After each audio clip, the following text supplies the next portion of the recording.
puntong pagbuklod, pagpaalam. Oo ng pamilya sa'kin magpapaligaya. O mahal ko na ama't ina, huwag kayong mag-alala. Realidad ng buhay ngayon ay nadarama. Pagbabago na edad sa dulo ay makikita.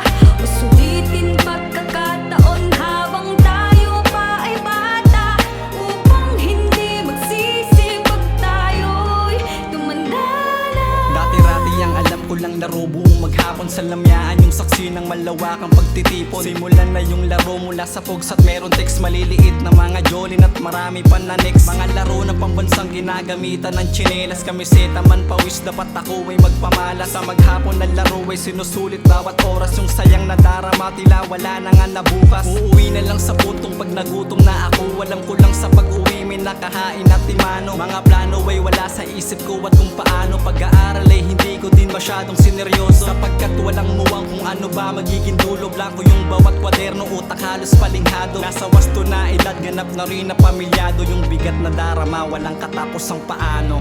Realidad ng buhay ngayon ay nadarama. Pagbabago na edad sa dulo ay makikita.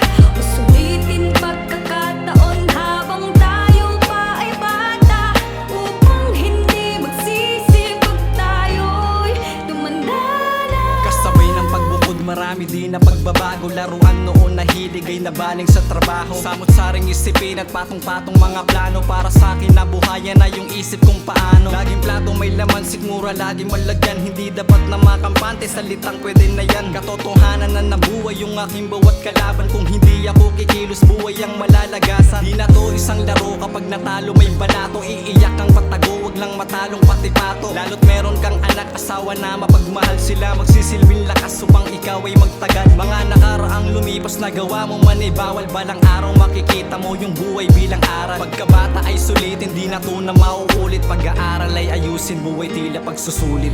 Realidad ng